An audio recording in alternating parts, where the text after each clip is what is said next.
नमस्कार दोस्तों, आप सभी का स्वागत है टेक्नोलॉजी क्रीड़ा चैनल में। और ये दूसरा दिन है। इसमें सबसे पहले हम लोग एक रेस्ट एपीआई का प्रोजेक्ट जो है वो क्रिएट करेंगे।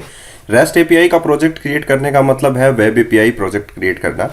और लास्ट वीडियो में मैंने आप लोगों को व्हाट इज़ एपीआई बताया था। एपीआई में जो चीज़ें होती हैं एक्चुअल में क्या होता है वो आप लोगों को मैंने बताया था। इस प्रोजेक्ट में हम लोग HTTP वर्ब्स के बारे में जानेंगे, एक कंट्रोलर बनाएंगे जिसमें हम लोग CRUD ऑपरेशन भी करेंगे, और आप लोगों को ई कॉमर्स प्रोजेक्ट के थ्रू ही जो है नेविगेट किया जाएगा कि हम लोग जो है क्या क्या कर रहे हैं और कैसे उसको हम लोग जो है डिफरेंट टाइप्स ऑफ यूआई के अंदर यूज़ करें। जैसे कि एंगुलर यूआई के अंदर भी हम लोग इसी को यूज़ करेंगे, ब्लेजर यूआई के अंदर भी हम लोग इसी को यूज़ करेंगे। और जो वेब एप्लीकेशन आप लोग पढ़ते हैं ASP.NET कोर की, CS HTML, रेजर पेजेस, उसके अंदर भी हम लोग इसी को यूज़ करेंगे। ठीक है, तो ये कंप्लीट एपीआई का प्रोजेक्ट है जिसको आप लोगों को समझना है। अब हम लोग जानते हैं प्रोजेक्ट को क्रिएट करने के बाद में प्रोजेक्ट का स्ट्रक्चर। सबसे पहले जो ऑप्शन आप लोगों को दिया जाता है सॉल्यूशन एक्सप्लोरर के अंदर वो है कनेक्टेड सर्विसेज, जिसमें आप लोगों को ओवरव्यू दिया जाता है about the project. Connected services होती हैं और पब्लिश का ऑप्शन आप लोगों को दिया जाता है। ठीक है, तो इसमें 3 टैब्स आप लोगों को मिलती हैं कनेक्टेड सर्विसेज में, ओवरव्यू, कनेक्टेड सर्विस और पब्लिश। दूसरा ऑप्शन आप लोगों के पास है डिपेंडेंसीज। डिपेंडेंसीज वो होती है जहां पर आप लोग कुछ DLL फाइल्स ऐड कर सकते हैं, प्रोजेक्ट रेफरेंसेस ऐड कर सकते हैं, या एज यूजुअल आप लोगों को पता ही है, या आप लोग कोई पैकेज ऐड कर सकते हैं। जो भी पैकेज आप लोग NuGet से ऐड करते हैं, इंस्टॉल करते हैं, वो यहाँ पर आप लोगों को मिलता है। नेक्स्ट है आप लोगों के पास प्रॉपर्टीज फोल्डर और उसमें है launch settings. Launch settings .json file जो है, ये फाइल आप लोगों को तभी काम में आती है आप लोगों के जब आप लोग विजुअल स्टूडियो के अंदर काम करते हैं। लेकिन आप लोग जब इसे पब्लिश कर देंगे तो ये फाइल आप लोगों के साथ नहीं होगी, आप लोगों के काम नहीं आएगी। ठीक है, लेकिन ये फाइल तभी काम आती है जब विजुअल स्टूडियो में आप लोग काम कर रहे होते हैं। अब बात करते हैं ऐप सेटिंग्स .json फाइल की। ऐप सेटिंग्स .json फाइल जो है वो आप लोगों के करेक्शन स्ट्रिंग्स के लिए होती है। एक जेसन फाइल होती है जहां पर आप लोग की वैल्यू पेयर्स में कुछ भी डाटा को रख सकते हैं, जैसे कनेक्शन स्ट्रिंग। नेक्स्ट है आप लोगों के पास program.cs फाइल। इस फाइल में आप लोगों के पास डिफ़ॉल्ट एक मैन मेथड होता है एज यूजुअल, जैसे कि आप लोगों के पास C# में होता है, जावा में होता है, C++ में होता है, सभी में होता है मैन मेथड। ये आप लोगों के पास होस्ट बिल्डर को रन करने के लिए एक कमांड लिखा हुआ था build.run, और यही फाइल जो है वो आप लोगों के स्टार्टअप फाइल को कॉल करती है, startup.cs को, जिसमें 2 मेथड आप लोगों के पास होते हैं, कॉन्फ़िगर सर्विस मेथड और configure method. Configure service method में हम लोग जो है डिपेंडेंसीज ऐड करते हैं हमारी, ठीक है, और उसके बाद में आता है आप लोगों के पास कॉन्फ़िगर मेथड। इसमें हम लोग क्या ऐड करते हैं, हमारे मिडलवेयर्स। तो यहाँ पर देखिए स्वैगर भी ऐड है कॉन्फ़िगर सर्विस के अंदर, और कॉन्फ़िगर मेथड के अंदर हम लोग क्या ऐड करते हैं, मिडलवेयर। अब आप लोगों के जिज्ञासा हो जाएगी कि मिडलवेयर क्या होता है। मिडलवेयर एक प्रकार की पाइपलाइन होती है जो वेब सर्वर और आप लोगों की ASP.NET कोर के बीच में होती है। उस पाइपलाइन के अंदर ही ये सारे के सारे मेथड जो हैं, जैसे ऑथेंटिकेशन, ऑथोराइजेशन जो है एग्जीक्यूट होते हैं 1 by 1। ठीक है, तो ये पाइपलाइन है, और पाइपलाइन जो है वो 1 by 1 मेथड्स को एग्जीक्यूट करने के लिए ज़रूरी होता है, उसे हम लोग मिडलवेयर कहते हैं। ठीक है, अब देखिए कंट्रोलर, इसमें आप लोगों के पास डिफ़ॉल्ट में एक वेदर फोरकास्ट के लिए दिया गया है जिसे हम लोग यूज़ नहीं करेंगे, तो हम लोग इसे डिलीट कर देते हैं। ठीक है, डिफ़ॉल्ट में आप लोगों की एप्लीकेशन जो है वेब एपीआई रन हो जाएगी, तो हम लोग इसे अपना यूज़ कर लेंगे। ठीक है, देखिए कहीं भी वेदर फोरकास्ट का अभी तक जिक्र नहीं है, और इसे हम लोग किस में रन करेंगे, ecom के नाम से जो है उसे हम लोग रन कर लेंगे। ठीक है, तो ये आप लोग लॉन्च सेटिंग्स में देख सकते हैं कि IIS की सेटिंग्स क्या है और ecom की सेटिंग्स क्या हैं, वगैरह वगैरह सारी चीज़ें जो हैं हम लोग 1 by 1 चीज़ें चेक करते जाएंगे। तो अभी आप लोगों ने प्रोजेक्ट का स्ट्रक्चर देख लिया है कि प्रोजेक्ट जो स्ट्रक्चर है वो बाय डिफ़ॉल्ट क्या है, कनेक्टेड सर्विसेज क्या है, डिपेंडेंसीज क्या हैं, प्रॉपर्टीज़ क्या हैं, ऐप सेटिंग्स क्या है, प्रोग्राम CS फाइल क्या है, startups.cs फाइल क्या है, कैसे एक एपीआई प्रोजेक्ट को हम लोग रन कर सकते हैं, ये भी आप लोगों ने देख लिया है। डिफ़ॉल्ट में स्वैगर इसमें आप लोगों को मिलता है कॉन्फ़िगर सर्विस मेथड के अंदर। तो यहाँ पर आप लोगों की जो फाइल है वो रन हो चुकी है, ये देखिए स्वैगर के अंदर आप लोगों की फाइल रन हो चुकी है। ठीक है, तो ये चैप्टर भी ओवर हुआ कि हम लोगों ने प्रोजेक्ट स्ट्रक्चर सीख लिया।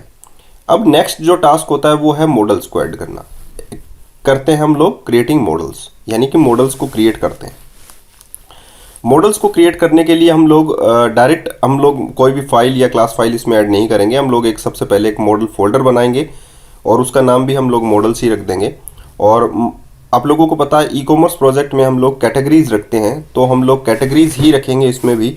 और ये जैसे कि आप लोगों को पता है कि हमारे पास अगर एपीआई हो जाएंगी तो हम लोग क्या करेंगे, उसको सीखेंगे है ना, और उसी को यूज़ में लेना सीखेंगे कि कैसे हम लोग उसको यूज़ में लेते हैं। ठीक है, वन बाय वन सारी चीज़ें जो है मैं आप लोगों को सिखाता ही जा रहा हूँ, तो आप लोग सीखते जाइए, हर चीज़ को आसान तरीके से बारीकी से आप लोग सीखते रहे हैं। पब्लिक इंटीजर आईडी और प्रॉप, यहाँ पर आप लोग स्ट्रिंग, और यहाँ पर माई प्रॉपर्टीज़ के अंदर आप लोग टाइटल ऐड कर सकते हैं और एक डिस्प्ले ऑर्डर आप लोग ऐड कर सकते हैं। तो ये आप लोगों का मॉडल प्रिपेयर हो जाएगा कैटेगरीज के नाम से, जिसमें डिफरेंट टाइप्स की कैटेगरीज आप लोगों के पास आ चुकी होंगी। ठीक है, तो इसमें भी आप लोगों को कोई डरने वाली बात नहीं है, आप लोगों ने ऐड कर ली है। ठीक है, बहुत अच्छी बात है कि आप लोगों ने ये चीज़ें ऐड की हैं। अब आप लोगों के पास है ये सारा का सारा सब कुछ हो गया, कैटेगरी हम लोगों ने बना ली। अब एचटीटीपी वर्ब क्या होता है, एक बार इसको समझना आप लोगों के लिए बहुत ज़्यादा ज़रूरी है। एचटीटीपी वर्ब को, एचटीटीपी वर्ब आप लोगों के सामने दिखाई दे रही हैं, पोस्ट है, गेट है, पुट है, डिलीट है, ये एचटीटीपी वर्ब होती हैं। एचटीटीपी के मेथड्स जो हैं वो एचटीटीपी होता है, एचटीटीपी गेट, एचटीटीपी पोस्ट, है ना। एचटीटीपी दो मेथड होते हैं फॉर्म के, एचटीटीपी गेट एंड पोस्ट। लेकिन हम लोगों को CRUD ऑपरेशन करना है। CRUD का मतलब होता है create, C for create, R for read, U for update and D for delete. ठीक है, तो उसी के वाइज आप लोगों की ये एचटीटीपी वर्ब होती हैं। अगर आप लोग क्रिएट कर रहे हैं, यानी कि डाटा को आप लोग डाटाबेस में डाल रहे हैं या किसी भी प्रकार की लिस्ट में डाल रहे हैं, तो आप लोग क्या कॉल करेंगे, पोस्ट, एचटीटीपी पोस्ट। अगर आप लोग डाटा को गेट कर रहे हैं, चाहे वो एक सिंगल डाटा हो चाहे वो मल्टीपल डाटा हो, उसे आप लोग गेट कर रहे हैं, तो आप लोग क्या कर रहे हैं, रीड। अगर आप लोग डाटा को अपडेट कर रहे हो, अपडेट एक बार में एक ही डाटा होता है, तो अपडेट अगर आप लोग कर रहे हैं तो आप लोग पुट रिक्वेस्ट जो है वो कॉल कर रहे हैं। ठीक है, और अगर आप लोग डाटा को डिलीट कर रहे हैं तो एज यूजुअल एचटीटीपी डिलीट ही मेथड होता है और एचटीटीपी वर्ब भी उसकी डिलीट ही होती है। तो आप लोग इस बात में समझ में आ गया होगा आप लोगों को कि जैसे प्रोसीजर चल रहा है वैसे आप लोग समझ में आ गया होगा आप लोगों को ये सारी चीज़, post, get, put and delete. ठीक है, तो ये बहुत ज़्यादा कॉम्प्लिकेटेड नहीं है जो आप लोगों के सामने है। ये सारे के सारे एचटीटीपी मेथड्स हैं, HTTP post, HTTP get, HTTP put and HTTP delete. तो ये एचटीटीपी वर्ब्स हैं, इनका हम लोग यूज़ करेंगे कंट्रोलर्स बनाकर।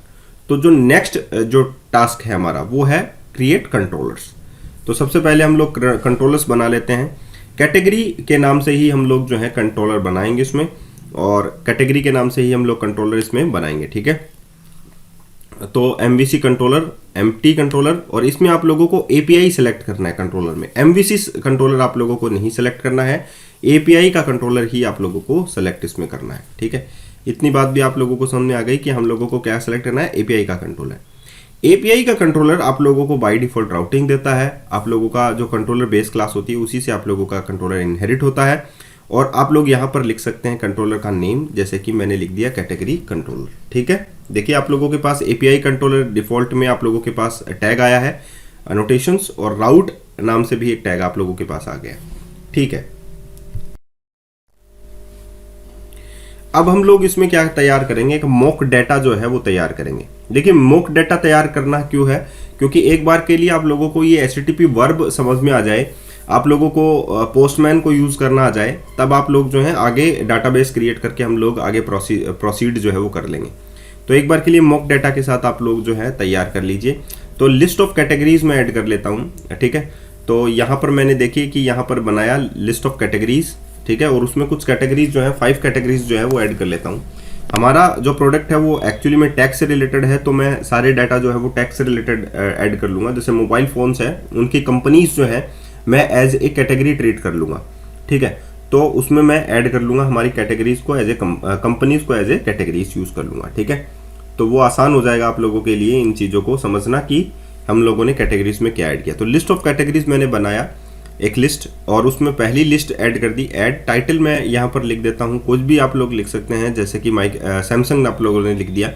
उसका डिस्प्ले ऑर्डर मैं बंद कर दूंगा। डिफॉल्ट में ये जो आईडीज़ हैं वही आप लोगों का डिस्प्ले ऑर्डर में आईडी वाइज ही डिस्प्ले ऑर्डर 1 2 3 4 5 6 ऐसे ऐड कर दूंगा। ठीक है, तो 1 बाय 1 आप लोग ऐड कर लीजिए इसमें डाटा, और लिस्ट में ऐड हो जाएंगे डाटा। तो उसके बाद में हम लोग आगे प्रोसीड करेंगे, आगे बढ़ेंगे। ठीक है ठीक है, तो 1 बाय 1 हम लोग इसको देखिए। लिस्ट इसमें ऐड नहीं था, जेनेरिक्स जो है system.collection.generics में आप लोगों को मिलता है, तो आप लोग इसको ऐड कर लीजिए। New categories, ID equals to 1, title equals to Samsung and display order equals to 1। ठीक है, इतना हार्ड नहीं है, बहुत ज़्यादा आसान ही है, और आसानी से ये समझा भी जा सकता है। ठीक है, तो इस प्रकार हम लोगों ने इसमें कुछ टाइटल्स वगैरह चेंज कर लिए हैं। डिस्प्ले ऑर्डर आप लोग चेंज कर लीजिए इसका, और टाइटल्स वगैरह चेंज कर लीजिए।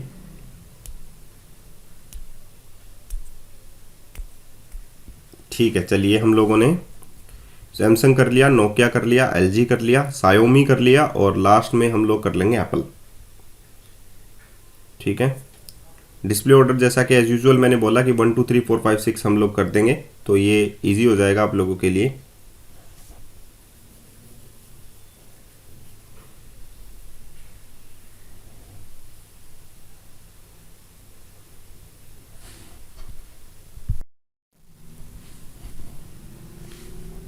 तो यहाँ पर हम लोगों ने एक लिस्ट ऑफ कैटेगरीज जो हैं वो तैयार कर ली हैं, और ये अच्छी भी तैयार हो गई हैं।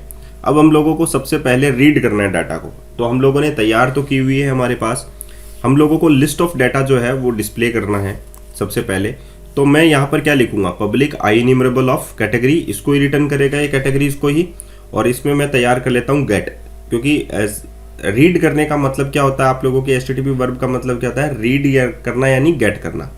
ठीक है, रिटर्न कर लिया, लिस्ट ऑफ कैटेगरीज को मैं रिटर्न कर देता हूं। तो सबसे पहले हम लोग देखते हैं यही चीज पोस्टमैन के जरिए भी और यही चीज ब्राउजर के जरिए भी। तो सबसे पहले हम लोग अब प्रोजेक्ट को रन करेंगे और उसके बाद में हम लोग देखेंगे कि ब्राउजर और पोस्टमैन क्या है। एक्चुअली में आप लोग देखेंगे कि सेम आउटपुट आप लोगों को ब्राउजर में मिलता है और सेम आउटपुट आप लोगों को किस में मिलता है, पोस्टमैन में भी मिलता है। लेकिन फिर हम लोगों को पोस्टमैन की जरूरत क्यों पड़ी, आप लोगों के माइंड में क्वेश्चन आता होगा कि जब ब्राउजर में भी आंसर देखा जा सकता है तो हम लोगों को पोस्टमैन की जरूरत क्यों है। इसका रीजन सिर्फ इतना है कि हम लोग पोस्ट मेथड, पोस्ट है और पुट है, डिलीट है, ये सारी चीजें हम लोग ब्राउजर में नहीं कर सकते। हम लोग सिर्फ ब्राउजर में गेट कर सकते हैं और बाकी हम लोग ये चीजें नहीं कर सकते। हम लोग स्वैगर यूआई जो यूज करेंगे उसके जरिए हम लोग ऐसा चीज कर सकते हैं, लेकिन अभी हम लोग पोस्टमैन को ही चेक करेंगे, क्योंकि पोस्टमैन जो है वो स्पेशली एपीआई के लिए ही डिजाइन किया गया है और मैं ये कहूंगा कि आप लोगों को पोस्टमैन ही यूज करना चाहिए। ठीक है, तो ये देखिए डिस्प्ले अगर मैं यहाँ पर करता हूं तो मैंने क्या लिखा, एपीआई और कंट्रोलर का नाम, तो ऑटोमेटिकली ये गेट को कॉल कर लेता है, एचटीटीपी गेट को, कि उसे गेट ही चाहिए है। और अभी मैं यही मेथड जो है पोस्टमैन में भी देखूंगा, आप लोगों का जो है रिजल्ट आप लोगों को पोस्टमैन में भी देखना होगा, ताकि आप लोग ये समझ जाएं कि एक्चुअल में दोनों में डिफरेंस क्या है। यहाँ पर देखिए ये वर्ब जो है इसमें ड्रॉप डाउन में दी गई है, आप लोगों को गेट करना है तो गेट कीजिए, पोस्ट करना है तो पोस्ट कीजिए, आप लोगों को पुट करना है तो पुट कीजिए। लेकिन इसमें देखिए आप लोगों के पास कोई भी ऐसी वर्ब नहीं है और इसमें आप लोगों के पास ये डिफरेंट टाइप्स ऑफ वर्ब है। तो ये डिफरेंस है वेब ब्राउजर में काम करने का और आप लोगों के जो पोस्टमैन है उसमें काम करने का। तो डिफरेंस आप लोगों को समझ में आ गया। अब पोस्टमैन में कोई रिजल्ट नहीं आया तो यहाँ पर हम लोगों को डिसेबल करना होगा एसएसएल को। तो इससे आप लोगों का क्या हो जाएगा, इजी हो जाएगा ये। तो ID इक्वल्स टू 1 2 3 4 5 ये आ गया आप लोगों के पास रिजल्ट। तो ये तो गया जेसन में आप लोगों के पास रिजल्ट आया है की वैल्यू पेयर में। ठीक है, तो हम लोगों ने गेट कर लिया, ये देखिए। ठीक है, कोई भी प्रॉब्लम नहीं है आप लोगों को। तो 1 बाय 1 हम लोग सारी चीजें सीख ही रहे हैं, तो आगे भी हम लोग प्रोसीड ऐसे ही करेंगे। डाटा को हम लोग जो है शो करेंगे ताकि आप लोग इजीली चीज़ों को समझ जाएं। और अगर आप लोगों को किसी भी टाइप ऑफ प्रोजेक्ट्स की ज़रूरत हो तो प्लीज़ आप लोग कॉल कर सकते हैं, आप लोग कमेंट में लिख सकते हैं या मेल कर सकते हैं। नेक्स्ट जो चीज़ है वो है एचटीटीपी पोस्ट आप लोगों के लिए। एचटीटीपी पोस्ट में आप लोग क्या करेंगे, डाटा को सेव करेंगे डाटाबेस में या लिस्ट में। तो लिस्ट में अगर आप लोगों को सेव करना है तो उसके पास एक मेथड आप लोगों के पास होता है ऐड। ठीक है, तो सबसे पहले लिस्ट का हम लोग नाम लिखते हैं, लिस्ट ऑफ कैटेगरीज हम लोगों ने लिखा और उसके बाद में आप लोग ऐड कर दीजिए उसमें। और उसमें ऐड करने के लिए आप लोगों को पैरामीटराइज्ड में लिस्ट ऑफ कैटेगरीज यानी कि नई कैटेगरी होनी चाहिए जिसे आप लोग ऐड करना चाहते हैं। सिंपल सी बात है। तो यहाँ पर आप लोगों के पास होनी चाहिए लिस्ट ऑफ कैटेगरीज का नाम लिखें जो कि लिस्ट ऑफ कैटेगरीज ही है, डॉट ऐड लिखें और उसके बाद में उसमें ऐड कर दीजिए। ठीक है, तो ये कैटेगरी जो है वो ऐड हो चुकी है। अब ये दोनों मेथड आप लोगों के पास क्लियर हैं, आप लोगों के पास गेट भी हो गया, पोस्ट भी हो गया। पुट एंड डिलीट जो है वो मैं नेक्स्ट वीडियो में बताऊंगा आप लोगों को, ये डे 2 है, इतना ही इनफ है। लेकिन अभी भी इसमें थोड़ा सा लोचा है, वो लोचा क्या है वो बता देता हूँ। देखिए चलिए, एक्चुअली में हम लोगों ने क्या किया है, गेट को कॉल कर लिया, सारी कैटेगरीज आ जाएंगी। अभी ये जो डाटा है वो एक प्रकार का टेम्परेरी डाटा है, क्योंकि लिस्ट जो है वो परमानेंटली नहीं है, ये एक टेम्परेरी डाटा है जो आप लोगों को विजिबल हो जाएगा कि हाँ लिस्ट में तो ऐड हो चुका है। लेकिन जब आप लोग दोबारा से प्रोजेक्ट को रन करेंगे या बंद करके आप लोग क्लोज करके दोबारा से बंद करेंगे तो वो डाटा चला जाएगा। तो हम लोग नई टैब के अंदर पोस्ट करेंगे, ये पुरानी वाली टैब में आप लोगों के पास गेट है, तो इसी मेथड को हम लोग यहाँ पर कॉल कर लेंगे। लेकिन हम लोग जो ड्रॉप डाउन मेन्यू है उसमें हम लोग पोस्ट यहाँ पर सेलेक्ट कर देंगे, ठीक है। अब पोस्ट सेलेक्ट करने के बाद आप लोग बॉडी के अंदर जाइए, बॉडी के अंदर जाने के बाद में रो को सेलेक्ट कीजिए और यहाँ पर टेक्स्ट की जगह आप लोग जेसन को सेलेक्ट कीजिए, ठीक है, क्योंकि हम लोग जो फॉर्मेट डाल रहे हैं वो जेसन फॉर्मेट में ही डाटा जो है वो पुट करेंगे हमारा, ठीक है।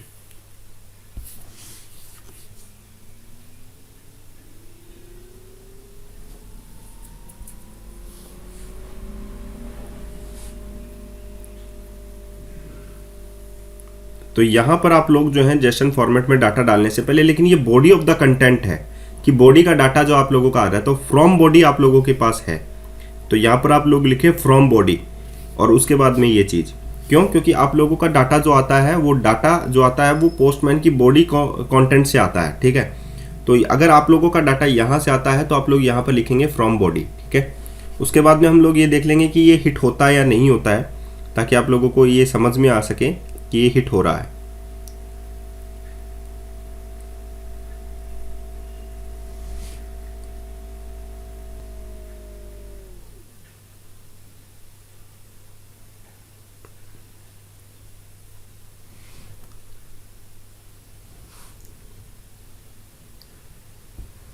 आईडी के अंदर हम लोग 6 डाल देंगे और इसके बाद में आता है आप लोगों के पास टाइटल एंड लास्ट आता है डिस्प्ले ऑर्डर, ठीक है।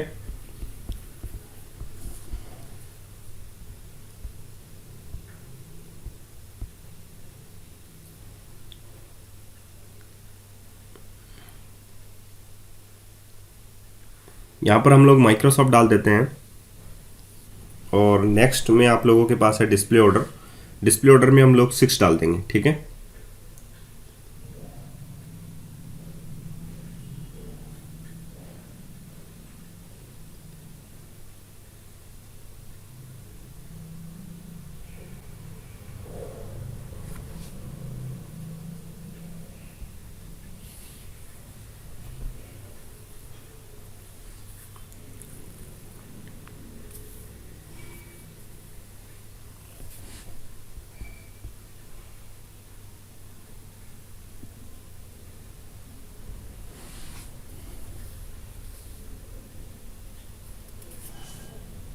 तो यहाँ पर ये हिट हो गया है आप लोगों का, इसका मतलब ये कामयाब है। और उसके बाद में हम लोग कंटिन्यू कर लेते हैं और उसके बाद में हम लोग चेक कर लेते हैं कि डाटा जो है वो हमारा आया है या नहीं आया। तो गेट को कॉल, जैसे ही गेट को हम लोग करेंगे और सेंड कर देंगे तो यहाँ पर वो एज ए टेम्पररी ऐड हो जाएगा। उप्स, ये नहीं ऐड हुआ, इसका मतलब ये है कि इसने लिस्ट ऑफ शेयर नहीं की। तो हम लोगों ने गलती क्या की है, उस लिस्ट को हम लोगों ने स्टैटिक नहीं बनाया, ठीक है। अगर हम लोग उसे स्टैटिक बनाएंगे तभी वो बाकी अदर मेथड्स में भी शो होगी, ठीक है, ताकि ये सभी मेथड्स में शो हो जाए या ये जो है यूज़ हो जाए। तो पब्लिक स्टैटिक हम लोग इसे बना देते हैं ताकि ये यूज़ हो जाए बाकी फर्दर अदर प्रोजेक्ट्स में भी।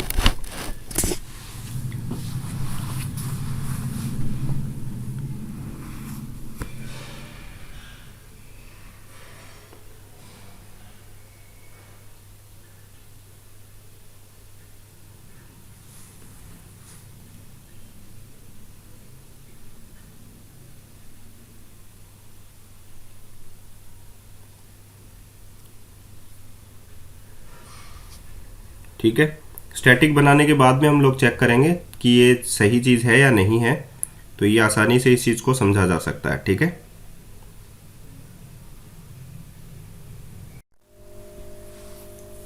तो आज के लिए इतना ही, फिर मिलते हैं एक अच्छे से नए वीडियो के साथ। ये यहाँ पर ऐड हो चुका है तो आप लोगों का कामयाबी से सब कुछ सही है। तो पुट और डिलीट को हम लोग नेक्स्ट वीडियो में कर लेंगे, ठीक है। आज के लिए इतना ही, फिर मिलते हैं नए वीडियो के साथ। धन्यवाद।